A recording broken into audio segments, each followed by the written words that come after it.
have died from coronavirus. Now, these mounting numbers are putting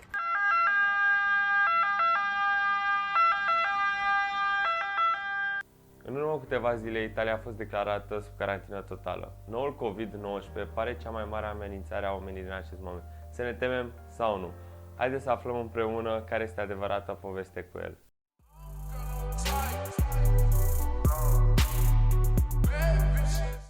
Toți am auzit de noul coronavirus, sau mai pe scurt, COVID-19, așa cum a fost numit de Organizația Mondială a Sănătății.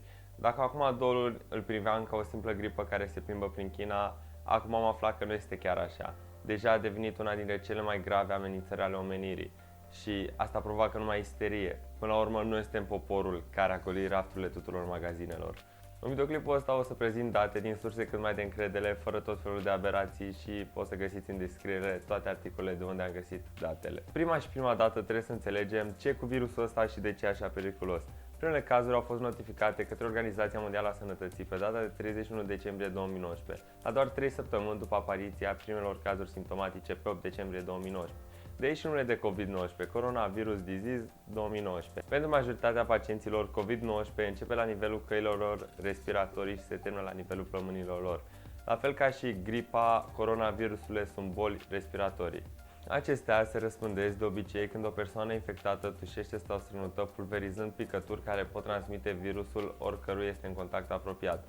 Coronavirusurile provoacă de asemenea simptome asemănătoare gripei, precum febră și tuse și pot ajunge și la cazuri mai nasoare, la pneumonie sau chiar și mai rău. După focarul SARS din 2003, Organizația Mondială a Sănătății a declarat că boala atacă plămânii în 3 faze: replicare virală, hiperreactivitate imună și distrugere pulmonară. Marea problemă cu COVID-19 este că, fiind un virus nou, sistemul nostru imunitar nu are anticorpii pregătiți pentru a lupta cu el.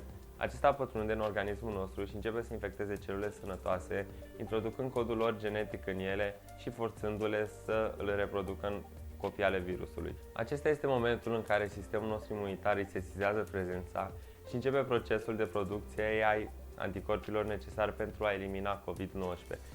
Ghinionul nostru este că acest proces durează câteva zile, iar până atunci sistemul nostru imunitar poartă doar o luptă de rezistență împotriva virusului, neputându-l lichida. Anticorpii necesari învingerii bolii se dezvoltă în timpul infecției, iar abia în momentul acela apar simptomele. Până atunci, virusul este identificat prin teste, însă poate să fie transmis de la un om la celălalt. Perioada de dinaintea simptomelor se numește perioada de incubație a unei boli. La coronavirus, perioada de incubație variază de la o zi la 15 zile. De unde a apărut coronavirusul? Se știe că coronavirusurile circulă de la un animal la altul, însă uneori virusurile acestea pot să facă transferuri și la oameni. Acest proces se numește spillover. Spillover-ul poate avea loc prin mutația virusului sau printr-un contact îndelungat al oamenilor cu animalele. Momentan, se știe că COVID-19 a apărut inițial la lilieci, iar printr-o gază necunoscută a ajuns la oameni.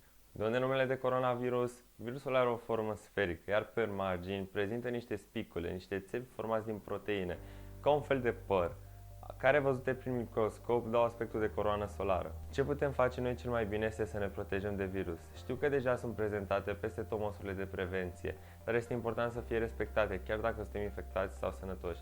De fiecare dată când tușim sau strănutăm, să ne acoperim gura, de preferat cu o batistă și nu cu mâinile. Să evităm contactul cu persoane care au simptome de răceală. Dacă aveți la dispoziție măști de protecție, să le purtați alături de alte echipamente de protecție.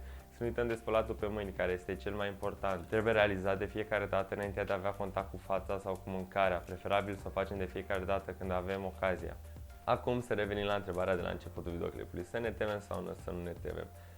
În opinia mea, da, dar să nu creăm o isterie. Nu trebuie să ne jucăm cu un astfel de virus. Chiar prezintă o amenințare reală a omenirii și nu suntem pregătiți pentru așa ceva.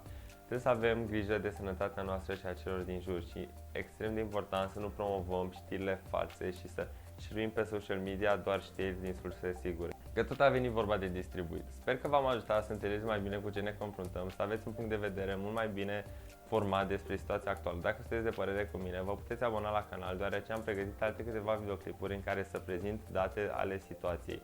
Un share pe social media ar face lumea să înțeleagă mult mai bine situația cu care ne confruntăm. Cam asta a fost videoclipul de azi și noi ne vedem data viitoare. Pa, pa!